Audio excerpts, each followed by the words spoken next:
दोस्तों, one day cricket में कई खिलाड़ियों ने दोहरे शतक लगाए हैं, लेकिन ये कहानी है क्रिकेट इतिहास के सबसे पहले दोहरे शतक की। ये कहानी है उस पारी की जिसने सचिन को क्रिकेट का भगवान बना दिया था। उस मैच में अफ्रीकी खिलाड़ियों ने जान की बाजी लगा दी थी, लेकिन फिर भी वो सचिन को दोहरा शतक लगाने से रोक नहीं पाए और सचिन के बल्ले से निकली ये करिश्माई पारी हमेशा हमेशा के लिए यादगार बन गई, क्योंकि इस पारी से पहले पूरी दुनिया के लिए वनडे क्रिकेट में दोहरा शतक लगाना एक सपना भर था।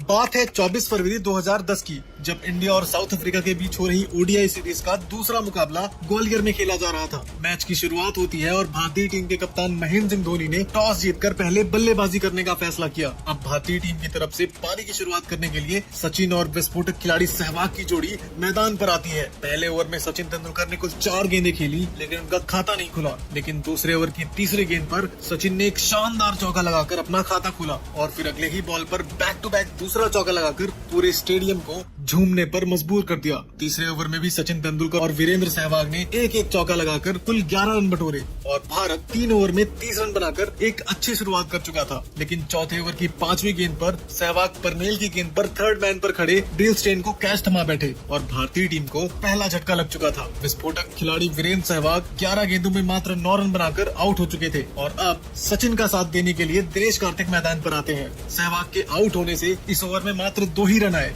लेकिन 5वें ओवर में सचिन ने एक और चौका लगाकर सामने वाली टीम को ये बता दिया कि भले ही सहवाग आउट हो गए पर सचिन तेंदुलकर अभी भी क्रीज पर है। आज सचिन इस मैच में एक अलग ही अंदाज में बल्लेबाजी कर रहे थे। उनके बल्ले से लगभग हर ओवर में एक बाउंड्री तो कम से कम आ ही रही थी। साथ ही साथ दिनेश कार्तिक भी इस मैच में उनका बखूबी साथ निभा रहे थे। दोनों बल्लेबाजों की तूफानी पारी की मदद से भारतीय टीम का स्कोर 10 ओवरों में 70 रनों के पार जा चुका था। 12वें ओवर की चौथी गेंद पर सचिन ने एक चौका लगाकर मात्र 37 गेंदों पर अपना अर्धशतक पूरा कर लिया था। आज शुरुआत से ही सचिन के आक्रामक तेवर देखकर ऐसा लग रहा था कि आज कुछ बहुत ही बड़ा होने वाला है। हाफ सेंचुरी पूरा करने के बाद सचिन तेंदुलकर थोड़ा संभल कर बैटिंग करने लगे और क्रीज पर अपने पांव को और मजबूती से जमाने में लग गए। लेकिन ज्यादा देर तक भगवान को शांत रहना शोभा नहीं देता और इसलिए उन्होंने बीच बीच में अपना प्रहार जारी रखा। अब इसी के साथ 15वें ओवर में भारतीय टीम ने अपने 100 रन के आंकड़े को छू लिया था, जिसमें सचिन के अकेले 48 गेंदों पर 62 रन थे और वो नाबाद खड़े थे। इसके बाद दिनेश कार्तिक संभल कर बैटिंग करने लगे और सिंगल लेकर स्ट्राइक सचिन को देने लगे,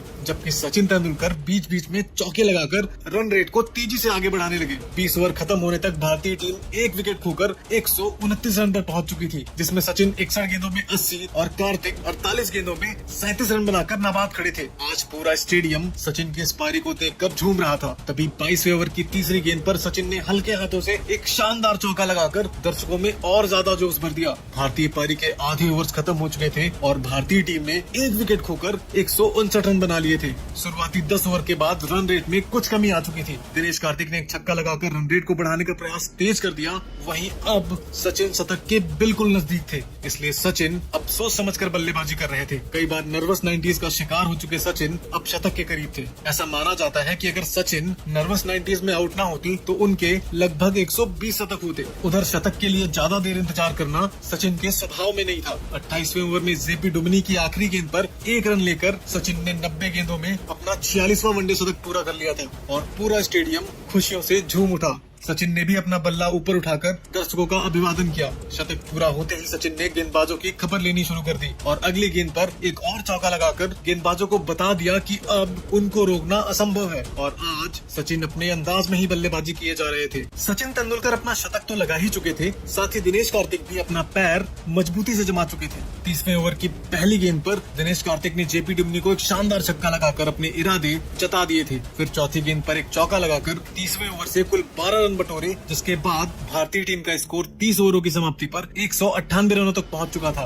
लेकिन 31वें ओवर से मात्र 2 ही रन आए, जिसके कारण सचिन ने इस ओवर का कोटा 32वें ओवर में पहले एक छक्का और फिर आखिरी बॉल पर एक चौका लगाकर पूरा किया और इस ओवर से कुल 13 रन बटोरे। सचिन और दिनेश कार्तिक की पार्टनरशिप 200 रनों की तरफ बढ़ रही थी, लेकिन तभी 34वें ओवर में परनेल की दूसरी गेंद पर पुल करने के चक्कर में दिनेश कार्तिक सीधा हर्षल गिब्स को कैच थमा बैठे। सचिन और दिनेश कार्तिक की ये पार्टनरशिप लंबे समय के बाद अब टूट चुकी थी। दिनेश दिनेश कार्तिक 85 गेंदों पर 79 रनों की शानदार पारी खेल अब पवेलियन जा रहे थे, लेकिन अभी भी सचिन मैदान पर जमे हुए थे। दिनेश कार्तिक के आउट होने के बाद यूसुफ पठान को मैदान पर भेजा गया। 34 ओवर्स में भारतीय टीम 228 रन बनाकर एक बहुत ही अच्छी स्थिति में था और अब दोनों बल्लेबाजों ने गेंदबाजों पर प्रहार करना शुरू कर दिया। 34वें ओवर में सचिन और पठान ने स्टेन गन के नाम से विश्व विख्यात डेल स्टेन को आड़े हाथों लेते हुए इस ओवर में 17 रन ठोक डाले और 35वें ओवर की पहली गेंद पर यूसुफ पठान ने मिड ऑन पर एक शानदार छक्का लगाया और फिर अगली ही गेंद पर सिंगल लेकर स्ट्राइक सचिन को दे दी, जिसके बाद सचिन ने एक और चौका लगाकर अपने 150 रन पूरे कर लिए और बल्ला उठाकर दर्शकों का अभिवादन किया। अब सचिन 150 रनों पर पहुंच चुके थे और भारतीय पारी के अभी भी 12 ओवर बचे हुए थे, इसलिए पूरा देश सचिन के 200 रनों के बारे में सोचने लगा। कोई और खिलाड़ी होता तो लोग सोचते कि इतनी देर से खेल रहा है तो थक गया होगा, आउट हो जाएगा, लेकिन ये सचिन थे और पिछले 20 सालों में उनके द्वारा किए गए कारनामे इस बात के गवाह थे कि अगर कोई 200 रन मार सकता है तो वो है सचिन तेंदुलकर। अब 41वें ओवर में सचिन ने एक शानदार छक्का लगाया, वहीं यूसुफ पठान ने भी एक शानदार चौका लगाया और दोनों ने मिलकर इस ओवर में कुल 14 रन ठोक डाले और भारत ने इसी ओवर में 300 रनों के आंकड़े को भी छू लिया। लेकिन 300 रन पूरे होते ही यूसुफ पठान 42वें ओवर की पहली गेंद पर डिविलियर्स को कैच थमा बैठे। पठान की 22 गेंदों में 36 रनों की तूफानी पारी समाप्त हुई और साउथ अफ्रीकी गेंदबाजों को थोड़ी राहत की सांस जरूर मिली, लेकिन अब मैदान पर कहर बरपाने और सचिन का साथ देने के लिए आ रहे थे भारतीय टीम के कप्तान महेंद्र सिंह धोनी। ओवर की पहली गेंद पर विकेट तो गिर गया था, लेकिन 5वीं गेंद पर सचिन ने चौका लगाया और फिर आखिरी गेंद पर एक शानदार छक्का लगाकर गेंदबाजों की खुशियों पर पानी फेर दिया। अब सचिन छक्कों और चौकों की बरसात कर रहे थे। 45वें ओवर में भारत का स्कोर 300 रन हो गया था और सचिन भी 191 रनों तक पहुंच गए थे। पूरा स्टेडियम सचिन के दोहरे शतक के लिए प्रार्थना करने लगा और हर कोई यही दुआ कर रहा था कि आज कैसे भी सचिन का दोहरा शतक हो जाए, लेकिन यह इंतजार थोड़ा सा लंबा हो गया क्योंकि अब महेंद्र सिंह धोनी स्ट्राइक पर रहकर चौकों और छक्कों की बरसात कर रहे थे। 46वें ओवर में धोनी ने 5वीं गेंद पर चौका और छठी गेंद पर एक शानदार छक्का लगाया। वहीं सचिन इस ओवर में 2 डबल और 1 सिंगल के साथ 5 रन ही बना पाए और 196 रन के स्कोर पर पहुंच गए और वहीं 48वें ओवर में सचिन मात्र 2 ही रन बना पाए और अब सचिन 198 रनों तक पहुंच चुके थे। सबको लग रहा था कि 49वें ओवर में सचिन अपना दोहरा शतक पूरा कर लेंगे, लेकिन इस ओवर में उनको स्ट्राइक ही नहीं मिली और ये देखकर सभी भारतीय फैंस महेंद्र सिंह धोनी पर काफी गुस्सा थे। 49वें ओवर में धोनी ने दूसरी गेंद पर एक छक्का और चौथी गेंद पर एक चौका मारकर और उसके बाद 5वीं गेंद पर एक और छक्का लगा दिया। वहीं आखिरी गेंद पर धोनी ने एक सिंगल ले लिया, जिसके कारण स्ट्राइक फिर से धोनी के पास थी। आखिरी ओवर की पहली गेंद पर कोई रन नहीं बना और दूसरी गेंद पर धोनी ने एक और छक्का लगा दिया, लेकिन सचिन के फैंस को छक्का नहीं सिर्फ स्ट्राइक चाहिए था। धोनी ने भी उन सभी खिलाड़ियों को निराश न करते हुए चौथी गेंद पर एक सिंगल लेकर स्ट्राइक पर सचिन को पहुंचाया। सचिन 199 रनों पर अभी भी बल्लेबाजी कर रहे थे। करोड़ों क्रिकेट प्रेमियों की सांसें और दिल की धड़कन बढ़ रही थी। सचिन जैसे ही इस गेंद पर सिंगल लेते हैं, पूरा स्टेडियम, पूरा ड्रेसिंग रूम खड़े होकर तालियों से उनका स्वागत करने लगा। पूरा स्टेडियम सचिन सचिन के नारे लगा रहा था और इतिहास लिखा जा चुका था।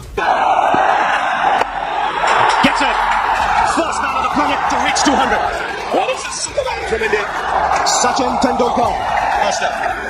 सचिन क्रिकेट इतिहास के पहले बैट्समैन बन चुके थे जिन्होंने ओडीआई में दोहरा शतक लगाया। हेलमेट निकालकर सचिन तेंदुलकर ने दर्शकों का अभिवादन किया और ऊपर की तरफ बैट दिखाया, मानो खुद भगवान ने भगवान का अभिवादन किया हो। आखिरी के बचे गेंदों पर धोनी ने 2 चौके लगाए और सचिन की इस पारी की मदद से भारत ने 50 ओवर में एक विशाल स्कोर बना दिया था। आज सदियों का इतिहास सचिन के कदमों पर खड़ा था। सदियों का इतिहास सचिन के आगे नतमस्तक हो चुका था। सचिन ने उस दिन जो किया, उस समय तक कोई भी इंसान उसे करने के बारे में सोच भी नहीं सकता था। सचिन ने दुनिया को बता दिया कि ओडीआई में दोहरा शतक भी लगाया जा सकता है। सचिन धोनी के बीच मात्र 54 गेंदों पर 101 रनों की पार्टनरशिप हो चुकी थी। स्कोर कार्ड में सचिन के आगे 200 रन दिखाई दे रहे थे, जिस पर किसी को विश्वास नहीं हो पा रहा था। तो वहीं धोनी ने 35 गेंदों पर 68 रनों की तूफानी पारी खेली और उधर स्टेन गन डेल स्टेन ने 10 ओवर में 89 रन लुटा दिए थे और बाकी के सभी गेंदबाजों की आज बराबर कुटाई हुई थी। अगर आपको वीडियो पसंद आ रही हो तो वीडियो को लाइक जरूर करें। अब अफ्रीका को 50 ओवरों में 401 रन बनाने थे और अफ्रीका ने कुछ सालों पहले ही ऑस्ट्रेलिया के खिलाफ इससे भी बड़ा स्कोर चेस किया था, जिसमें हर्षल गिब्स ने शराब के नशे में 175 रन ठोककर इतिहास रच दिया था। और अगर आज भी अफ्रीका को जीतना था तो एक और इतिहास बनता और इस लिहाज से अफ्रीका के लिए ये स्कोर चेस करना असंभव नहीं था। लेकिन ये चेस तभी हो सकता था जब गिब्स जैसी पागलपन वाली इनिंग खेल दी जाए या फिर क्रिकेट के भगवान सचिन जैसी जीनियस पारी खेली जाए जिसमें सामने वाली टीम को पता ही ना चले कि मैच कब उनके हाथ से निकल गया। और अब गिब्स और हाशिम अमला पारी की शुरुआत करते हैं। शुरुआत में दोनों ही खिलाड़ी संभल कर खेलते हैं, लेकिन तभी हर्षल गिब्स प्रवीण कुमार की एक गुड लेंथ बॉल को फाइन लेग में स्टीयर करने के चक्कर में क्लीन बोल्ड हो जाते हैं। और ये भारत के लिए बहुत ही बड़ा विकेट था, क्योंकि गिब्स एक बहुत ही विस्फोटक खिलाड़ी थे। गिब्स के आउट होते ही क्रीज पर आते हैं रुडोल्फ वॉन डर मर्वे। जी हाँ, वही खिलाड़ी जो आजकल नेदरलैंड की तरफ से खेलता है। शुरुआत में तो ऐसा लग रहा था कि हाशिम अमला भी जल्दी आउट हो जाएंगे, लेकिन भारतीय मूल के हाशिम अमला एक बहुत ही स्टाइलिश खिलाड़ी थे और उनके बारे में कहा जाता था कि वो भले ही दुनिया के खिलाफ रन ना बनाए, लेकिन अमला भारत के खिलाफ रन जरूर बनाएंगे। और थोड़ी देर बाद ही अमला भारतीय गेंदबाजों पर हमला शुरू कर देते हैं। क्या ऑफसाइड और क्या लेग साइड। हाशिम अमला के खूबसूरत चौके भारतीय तेज गेंदबाजों का सिर दर्द बन चुके थे। इसी बीच वॉन डर मर्वे श्रीशांत की एक गेंद पर आउट हो जाते हैं, लेकिन दूसरे छोर पर हाशिम अमला अपने चाबुक जैसे शॉट्स लगाना बंद नहीं करते। हालांकि थोड़ी ही देर में एक हवाई शॉट खेलने के चक्कर में वो आउट हो जाते हैं और श्रीशांत अफ्रीका को तीसरा झटका दे देते हैं। अफ्रीका का स्कोर होता है 10 ओवर्स में 83 रनों पर 3 विकेट। और तभी आशीष नेहरा की गेंद पर जैक कैलिस प्लेड ऑन हो जाते हैं और अब अफ्रीका पूरी तरह से बैकफुट पर जा चुका था। और थोड़ी ही देर में जडेजा ने पैटरसन को भी बोल्ड करके साउथ अफ्रीका को 5वां झटका दे दिया। लेकिन अभी भी एबी डिविलियर्स के नाम का तूफान मैदान पर ही खड़ा था और यूसुफ पठान ने मार्क वॉजर को अपने जाल में फंसाकर पवेलियन का रास्ता दिखा दिया। हालांकि डिविलियर्स को रोकना आज मुश्किल लग रहा था और आलम ये था कि अब डिविलियर्स ने भी अपना 50 पूरा कर लिया था। अफ्रीकन टीम अभी भी असंभव प्रयास कर रही थी और डिविलियर्स का अभी भी मैदान में होना भारत को राहत की सांस नहीं लेने दे रहा था। अब अफ्रीकी टीम का स्कोर 200 रनों के पार चला जाता है, लेकिन डिविलियर्स को इस टारगेट के पास पहुंचना था तो किसी एक बल्लेबाज को उनका साथ निभाना जरूरी था और इस प्रयास में पूरी साउथ अफ्रीकी टीम नाकाम रही। डिविलियर्स ने इतनी शानदार और तूफानी पारी खेली कि अपनी टीम की तरफ से इकलौता शतक जड़ दिया, लेकिन रिक्वायर्ड रन रेट अफ्रीका की औकात से बाहर जा चुका था और पूरी अफ्रीकी टीम 248 रन बनाकर ऑल आउट हो जाती है और भारतीय टीम इस मैच को 153 रनों से जीत लेती है। इस मैच में सचिन ने एक ऐतिहासिक और सबसे बड़ी पारी खेली थी और सचिन की इस पारी को आप 10 में से कितने अंक देना चाहोगे, कमेंट करके जरूर बताना। और हाँ, अगर वीडियो पसंद आया हो तो लाइक करके चैनल को सब्सक्राइब जरूर कर लेना। आगे